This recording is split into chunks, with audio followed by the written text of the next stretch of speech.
Estos son unos pueblos muy imaginarios, ¿cómo te diría yo? Aquí pasan cosas que nadie habla, nadie dice nada. Tenemos unas montañas llenas de oro, un río lleno de oro. Y si hay oro, hay hambre, hay cosas ilegales, hay grupos armados. Pero uno dice, ¿pero por qué es que se dan tanta bala en esa región? Y si hay oro, hay balas. En el año 2023, el Estado colombiano declaró al río Cauca como víctima del conflicto armado.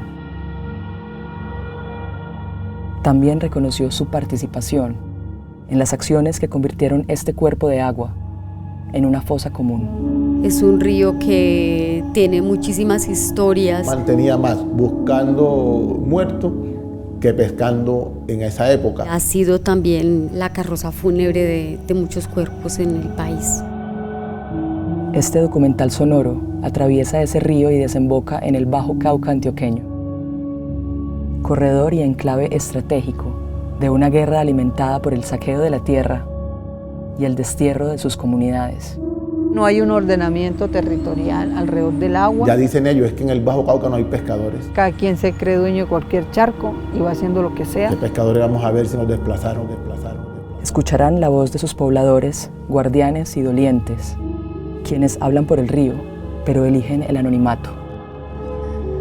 Porque el río no conoce el silencio, pero las personas que habitan estos territorios, sí. Nadie confiaba en nadie, porque pues la coca lo que quiere es secreto y dominar. Véndame esa tierra. Que yo no vendo, bueno, tenga. La viuda vende más barato. ¿Cómo hacer memoria cuando seguimos inmersos en un teatro de la muerte? Estos ríos, memorias líquidas de un país que sigue en guerra por la tierra y contra la tierra.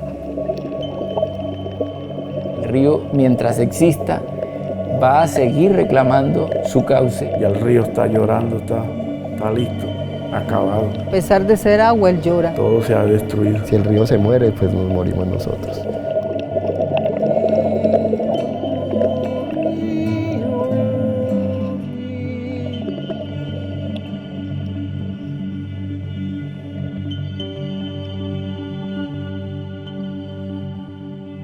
Capítulo 1. Estado fallido, garante, cómplice.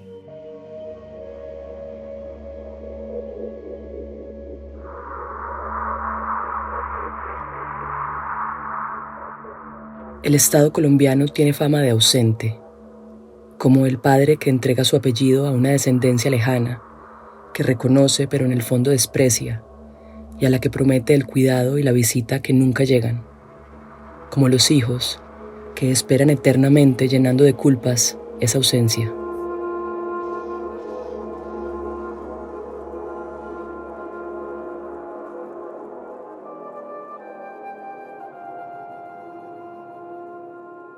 En 1959 el Estado dice, bueno, esta zona es una reserva forestal. Ahí no hay proyección de vida para poblaciones humanas, sino que son zonas de reserva. Como son zonas de reserva, no le metemos vías, no le metemos servicios de infraestructura y todo ese tipo de cosas. La gente, como venía desplazada, pues dijo, bueno, aquí hay forma de vivir, hay todo lo que necesitamos desde esa cosmovisión zenú, que son indígenas que habitaron toda la costa caribe y que ellos venían desde el pancoger y esas formas de vida que encontraron aquí la manera de continuarla. Solo hasta los años 80, 1980, el Bagre empieza a ser municipio como tal. Entonces, ahí entendimos esa complejidad en la que estábamos. Que los 1.663 kilómetros cuadrados que el Bagre tiene, el 80% de ellos el Estado lo declaró en una reserva forestal en el año 59. Y desde antes, desde la colonia española, el otro 20%, o sea, el valle aluvial, se lo habían entregado a perpetuidad a la empresa minera que hoy se llama Mineros Aluvial y que ha cambiado el nombre las veces que han querido para sacarle el quite a la responsabilidad social y ambiental que eso implica. Entonces, un Estado, si tiene una visión de territorio, ¿cómo es que voy a crear un municipio dentro de lo que ya dije que era reserva? Dejando sin los derechos mínimos a esa gente que va a vivir ahí. Eso mismo pasó con el conflicto, porque este conflicto lo que buscaba era el acaparamiento económico de lo que el valle aluvial de estos ríos podían dar, pero también las fosas comunes. ¿Cómo me deshago de esa huella de violación sistemática de derechos humanos y del derecho internacional humanitario? Desde que la República empezó a mirar los territorios, ha mirado el río como la cloaca, como el botadero. Entonces, ese fue un gran logro para el campesinado, para los agricultores y para los pescadores, el de la sentencia que declara el río Cauca como sujeto de derecho. Pero el Estado no ha interpretado siquiera esa responsabilidad, porque no hay siquiera una acción por parte del Estado, no hay una acción por parte de Corantioquia que uno diga, mira, esto está reparando de manera significativa la cuenca del río Cauca. Se siguen comportando igual. Responden a los intereses de las grandes corporaciones, responden a los intereses de los proyectos militaristas. Y las alcaldías sí que menos que interpretan eso. ¿Cuál ha sido el esfuerzo? Pues lo que ha logrado hacer el pescador, lo que ha logrado hacer las organizaciones sociales, los ambientalistas y los guardianes del río, que hoy una gran parte está amenazada y no sabemos por quién, pero que es la misma expresión de ese conflicto que victimizó el río, pues sigue en su accionar con todo su poder, agazapado, cambia de color, cambia de forma de actuar, de representante, pero sigue anclado en el poder.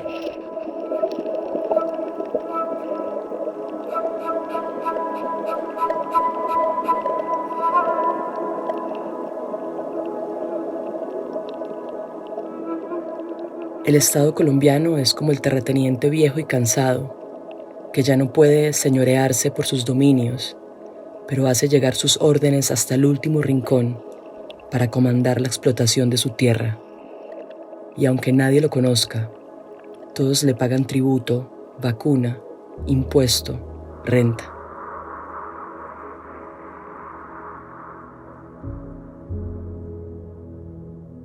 Y lo digo así porque creo que es un problema estructural de país que se refleja obviamente en regiones como estas de una manera más cruda. Entonces, si lo vamos a ver desde la minería, entonces claro, unos privilegios para unos cuantos, entonces tienen licencias, pueden hacer lo que sea con el río, con las tierras, pero otros no pueden hacer eso. Entonces como que hay unas desigualdades y esas desigualdades generan unos conflictos. Y son los conflictos ambientales y son los conflictos por el corredor estratégico del narcotráfico y son los conflictos por las economías ilícitas que ya son más diversas. Antes era solo la coca. Eso como un poco quienes nos están escuchando entiendan por qué se habla mucho de corredor estratégico del Bajo Cauca, pero eso se puede entender de una manera muy sencilla. Si ven el mapa, Antioquia está como a un costadito de Colombia. De hecho tiene una salida al mar, pero no está tan pegado al mar, está cerca. Y el Bajo Cauca está ahí cerquita al mar también. De hecho, estamos a 3 horas por tierra. Eso es muy cerca. En kilómetros es muy cerca. Estamos cerca al mar. Pero estamos conectados con la cordillera central. Y en la cordillera central está la gran serranía de San Lucas. Esa serranía de San Lucas es como una montaña de oro. Una gran montaña de oro. Y esa gran montaña de oro conecta a su vez con el Parque Natural Nacional Nudo de Paramillo, que es un montón de montañas inmensas, espesas también, donde no llega nadie, no llega ni el Estado, pues no llega nadie. Entonces esa zona montañosa está conectada con otras montañas y esas montañas a su vez con las montañas del Urabá antioqueño, hasta el Golfo de Morrosquillo, incluso en Córdoba. Entonces es como si tuvieras una U en puras montañas y en medio de esa U está el Bajo Cauca. Entonces están todas esas montañas donde no entran ni siquiera el ejército ni la policía porque allá están durante más de 50 años los grupos armados. Primero las guerrillas cuando salieron, porque las guerrillas siempre tenían como esas zonas montañosas como su fortín. Pero cuando se crean los grupos paramilitares, en ese entonces las Autodefensas Unidas de Colombia, empiezan a recuperar el control, incluso, y eso está demostrado, pues eso no es un secreto, con el apoyo del Estado, a sacar las guerrillas del territorio. En el Bagre, por ejemplo, hubo muchas tomas de diferentes grupos armados peleándose el control de esas zonas. Pero uno dice, ¿pero por qué es que se dan tanta bala en esa región? Claro, pues tenemos unas montañas llenas de oro, un río lleno de oro, y las tierras más fértiles que puedan haber para sembrar coca. Entonces, todas esas montañas llenas de coca, de la mejor coca del mundo, pues hay mucha plata. Entonces, esos grupos están peleando todo el tiempo el control de eso, porque a su vez, como tenemos una conexión con el mar, eso es producir y sacar directo un submarino. Es muy normal uno encender el televisor al mediodía y escuchar: cayó un cargamento de droga en San Juan de Urabá, en submarinos hechizos. ¿Por qué esos submarinos hechizos en San Juan de Urabá con coca?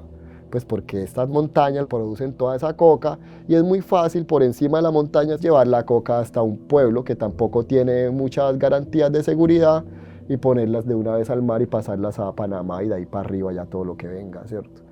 Entonces sí, esa es la explicación del corredor estratégico que hace que seamos la región conflictiva que somos.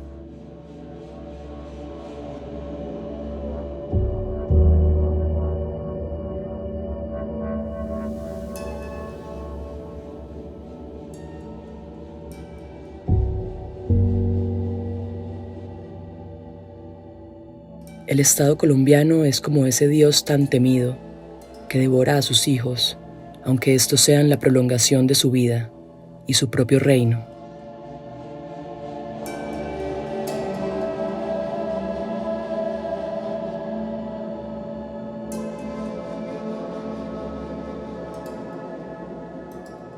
Nosotros somos, como quien dice, los ojos del Estado. En cada uno de esos territorios donde nos encontramos los guardianes.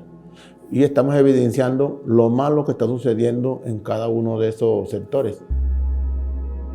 Nosotros venimos en peligro desde que comenzamos a hablar de los daños que viene haciendo Hidroituango como tal en el río. Ya yo cuando comienzo a hablar de la minería, cómo viene acabando la minería, el sector cenagoso. El año pasado, en el paro minero que hubo para el mes de marzo, ahí me hicieron desplazar, ahí fue el primer desplazamiento mío. Me hicieron salir del municipio, que me saliera del Bajo Cauca, que no me querían ver.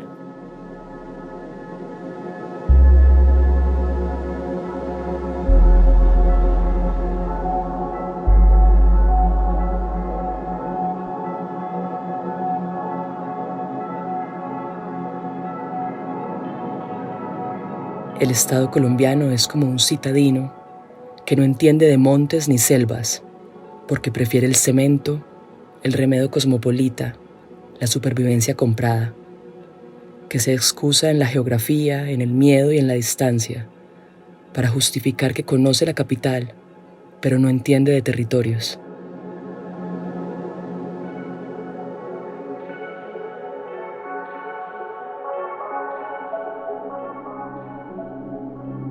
Entonces ahí es donde uno pregunta, listo, ¿dónde está la responsabilidad social? ¿Cuál es la responsabilidad con el medio ambiente? ¿Qué están haciendo? Precisamente porque uno ve aquí una realidad que es demasiado distinta. Claro, tú estás en Medellín y tú no notas todo esto. Tú ves el logo de la empresa en el Museo de Arte Moderno. Ahí está la fundación. ¿De dónde viene la plata? Tú ves el logo en el Museo de Antioquia. Tú ves el logo en otro montón de cosas que se quedan allá dentro de la capital, pero acá no viene. Entonces se vuelve otra vez la centralización del poder, la centralización de la cultura, la centralización de las artes, la centralización de las riquezas, como siempre ha ocurrido en toda la historia.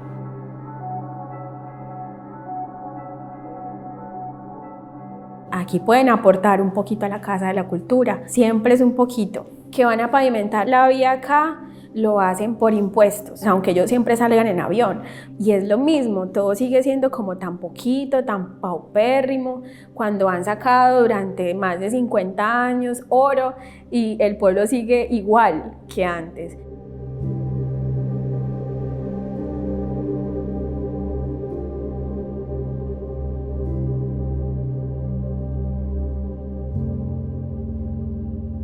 El Estado somos cada uno de nosotros, con el poder para oponer resistencia al miedo y combatir la bulia, el desdén.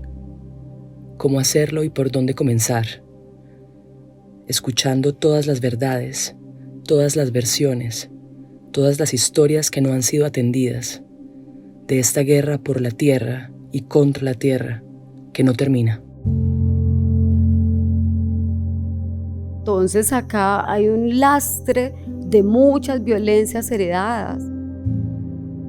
Yo creo que tenemos que trabajar más entre nosotros sobre una justicia más restaurativa, que nos ayude a mirar ese dolor del otro o el daño que le hemos causado al otro, porque esa justicia, como mucha gente se la imagina, como es que hay un montón de gente que tiene que estar dentro de una cárcel, cuando sabemos que en Colombia ya ni la gente cabe en las cárceles. ¿Qué se hace lo restaurativo sobre el dolor o sobre tantas ausencias, o para generar unas miradas más profundas, menos ligeras sobre lo que nos ha pasado? Y que esa justicia no es solamente la que tiene que impartir un Estado, que hay un montón de derechos negados, pero en esa justicia restaurativa sí tenemos que trabajar más como comunidad y como personas, porque esa violencia la tenemos aquí vivita.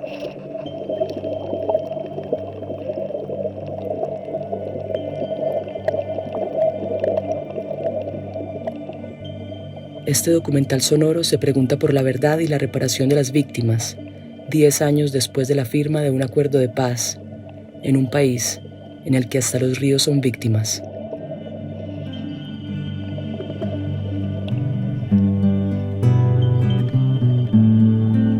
Río, río, río, arteria de larga historia, que serpenteas la montaña caminante de los años y contador de esperanzas, tus torbellinos y espumas cargados de amor y patria, vieron tus amaneceres y el sol radiante en tus aguas.